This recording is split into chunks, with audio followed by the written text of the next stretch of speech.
So I'm going to be trying something new and highly requested in this video. Instead of my usual painting process art vlog type of video, I'm going to be walking you through exactly how I approach alla prima portrait painting, or wet on wet painting in one sitting. So a few of you have asked for me to do this, and I've always put it off because I don't feel particularly qualified to be teaching anyone anything, being self-taught and not having had any training myself. But I've been oil painting for 3 years now, and I think I have enough to say about it. And if you're asking me, then I guess you want my approach, so I can definitely give you that. So this is the piece that I'm going to be working on while I kind of talk you through my thought process and all the decisions I make during the painting. And I spent around 6 to 7 hours on this piece. I usually spend a lot longer. I honestly surprised myself, and I'm sure I've probably missed some things. I didn't manage to include every thought I have, so if you do have any questions, just leave them in the comments and I'll try to answer them there. And feel free to let me know if you enjoy this kind of video. Maybe I can do some more if it's helpful. It might not be, who knows. Okay, I'll quickly go through my materials that I used and then we'll get into the painting. So I used these MDF panels from Jackson's, and I'm gonna link everything in the description also. And they have a smooth wood veneer on top of them. And I always get asked, do I use a primer or do I prime my boards or anything? Because it looks like I don't, but I actually use a Liquitex clear gesso, and I do 4 or 5 layers of this, sanding in between each layer, and I just try and get it as smooth as possible because I really like when the paint goes on quite slick. And I just find these are really good value for money. You get them in a pack of 5 and they come in all different sizes. This is 8 by 10 inches. And yeah, gesso, Liquitex clear gesso. It's fine, I've never had any problems. And then for my paint, I use water mixable oil. So I use Winsor & Newton's water mixable and Cobra.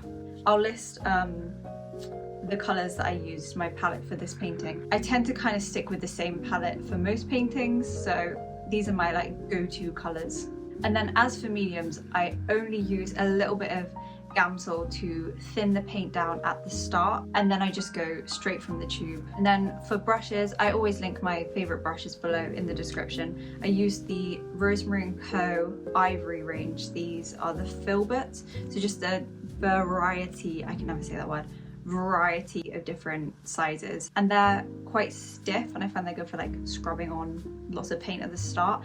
And then I will switch to a softer brush for the little details and when there's a lot of paint on the panel.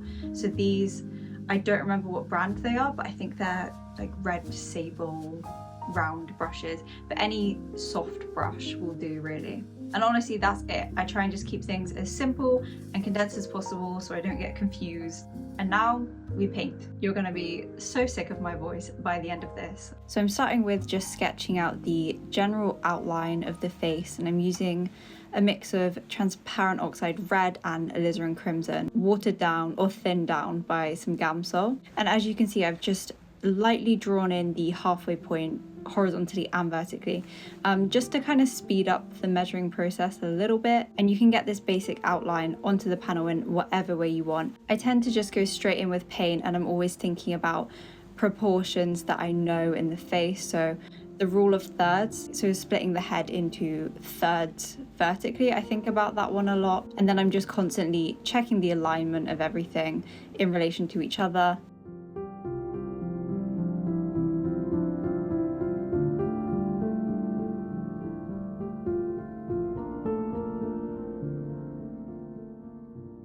And then with whatever's left on my brush, I'll just block in the biggest dark shapes or biggest shadow shapes that I can see.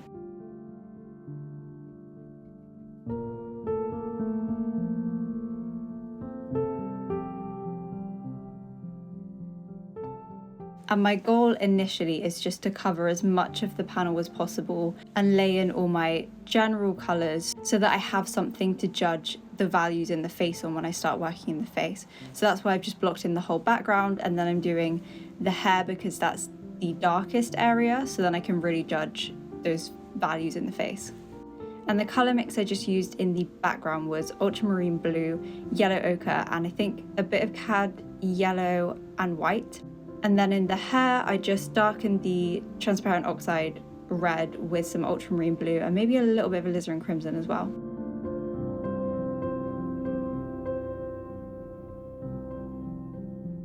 So once I get to the face, I'm kind of looking for that mid-tone. I try to simplify everything into 3 values in my head, so a mid-tone, a shadow, and a highlight, and then I start with the mid-tone. I found this reference quite easy because it's in direct sunlight and most of the skin is the same value, so I could just go ahead and block in the majority of the face. And I found that generally sticking to the Zorn palette, so yellow ochre, cad red, titanium white, I don't use ivory black, but I use ultramarine blue instead. I think that gives a really good starting place for skin tones, and then you can add in extra colors as and when you need them for different references. So for example, the mid-tone I used for this was yellow ochre, cad red, titanium white, and a king's blue, just to desaturate it a little bit because I didn't want it bright orange. And then I'm going straight into blocking in the shadow shapes, keeping it all the same color and value for now, so I've got that 2-tone block in. And for this purpley kind of shadow, I used transparent red oxide, ultramarine blue, alizarin crimson, and then I just took a bit of that skin mix and lightened it with that. And as you can see, I'm just using big brush strokes, being kind of messy with it. Nothing is that accurate because I'm just trying to get a good block in, and then I can come in with detail and refine everything afterwards. I'm doing the same with the lips, where I'm just picking out the mid-tone that I see in the lips and blocking in the whole thing for now. And then just adding in some slight highlights to suggest the form, but we're not going to the lightest value just yet.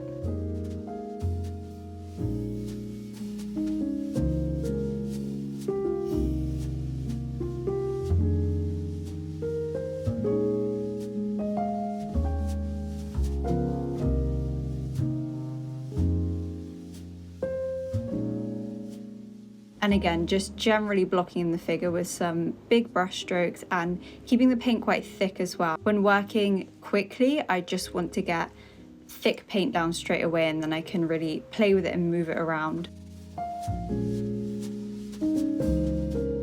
And I'm jumping back to the hair and just establishing some of those darker tones as well, with that same mix that I used earlier, but applying it more thickly now. And I really love using transparent oxide red in darker hair tones.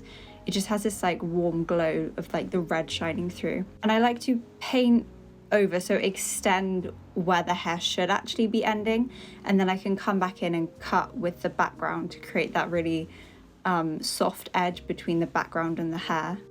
And I've just added some titanium white and ultramarine blue to my mix, and added those lighter tones to the hair. And I think the trick to doing hair is just think in big shapes and 3 values. And it's also just very easy when all the paint is wet to get these really soft transitions and soft brush strokes in the hair. And darker hair is absolutely so much easier to paint than lighter blonde hair.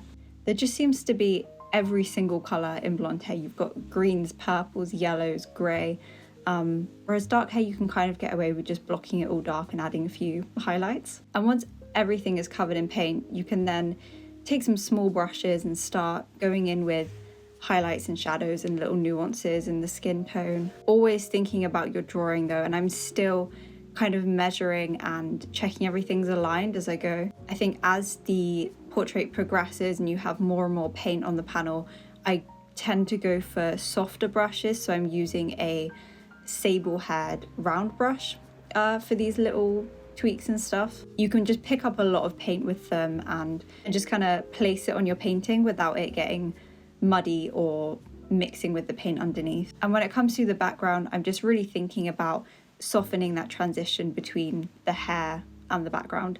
And I experimented with this one and I didn't film it. I was using a palette knife and just mixed in cad yellow to create the lighter tones in the green. And I just used whatever I had left on my palette of that highlight colour in the hair and just kind of scrubbed it all over for the dress, and then added a few lighter highlights. Just very quick and easy. So I spent around 6 or 7 hours on this piece that day, and then I left it overnight and I came back the next day to see what would jump out at me when my eyes weren't so fatigued of staring at it for a long time. I did make some tweaks to the eyes. I just think they needed more definition. And I reshaped the nose a tiny bit and added a brighter highlight as well.